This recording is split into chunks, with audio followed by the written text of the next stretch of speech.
झालं का? आज आपल्या घरी घरच्या घरी रामायण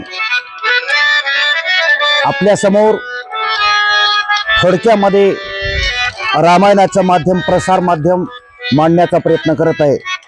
तत्पूर्वी श्रीराम भजन। श्रीराम जय जय राम, श्रीराम जय जय राम, श्रीराम जय जय राम, श्रीराम जय जय राम,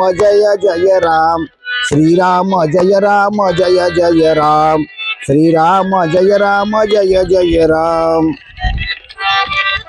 जाता पंचवटीत अवश्य वधील श्री रघुनाथ, आणि तेथे वचता अनर्थ लंकानाथ वधील।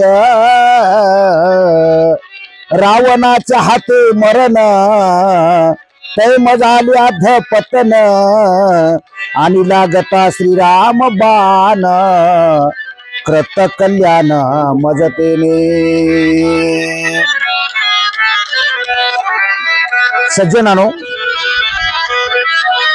मानवी जीवनामध्ये अंतिम सत्य जन्म हा माणसाच्या अधीन नाही। जन्म घेणे लागे वासनेच्या संगे, जन्म आणि मृत्यू ह्या दोन गोष्टी अटळ आहेत। अशा या दोन गोष्टी अटळ असताना सुद्धा पण मरण कसं मरावं हे का रामायणाच्या माध्यमातून मारीच आणि रावण या संवादातून समोर आलेलं आहे। नाशिक जिल्ह्यामध्ये प्रभू रामचंद्राच्या पवित्र पादस्पर्शाने झालेली नाशक पंचवटी तपोवन ही भूमी, प्रभू रामचंद्र 5 वृक्षांच्या पंचवटाच्या झाडाखाली आपली पर्णकुटी बांधून राहत असताना दुष्ट रावणाला सीतेंचं अपहरण करावं एक अपेक्षा निर्माण झाली, आणि ते एका आपल्या दुष्टांचे सोबती तसेच मारीच नावाच्या मामाला त्यांनी बोलून घेतलं।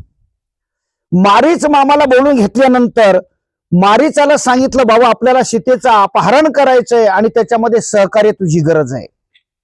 पण मारीचाला रामाच्या बाणाचा आणि रामाच्या कर्तव्याचा एक पुरावा होता, म्हणून त्या मारीचाने नकार दिला। आणि मारीचाने नकार दिल्यानंतर रावणानं सांगितलं, नकार होकार दिलाच पाहिजे। आपण सांगतो त्या पद्धतीने राजा बोलत तर दल हले।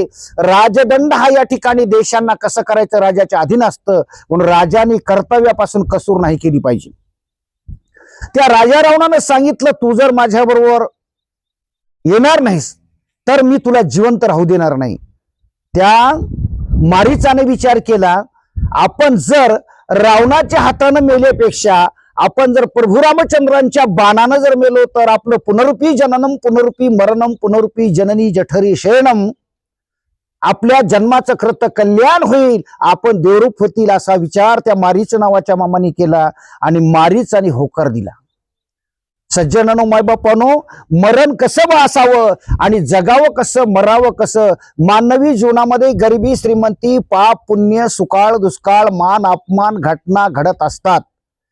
गरिबी आली म्हणून लाजू नये, श्रीमंती आली म्हणून माजू नये, सत्ता आली म्हणून गाजू नये असं मारीचानं सांगण्याचा प्रयत्न केला। पण रावण, त्याचं नावच रावण होता, 80,000 बायकाचा नवरा होता।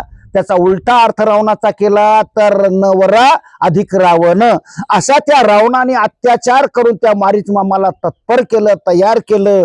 आणि तो मारीच नावाचा मामा विचार करतो की प्रभू रामचंद्राच्या हाताने जर मी मेलो तर या ठिकाणी माझं अधपतन चुकेल आणि मी स्वर्गातला एक राजा होईल असा विचार त्यांनी केला। रावणाच्या प्रलोभाला या ठिकाणी पळी न पडता आपल्या उद्धाराचा स्वतः विचार केला आणि तो पंचवटीच्या धामाच्या ठिकाणी सीतेचा या ठिकाणी आपली जादूटोणा चालवण्याच्या निमित्ताने तो पंचवटीच्या ठिकाणी गेला।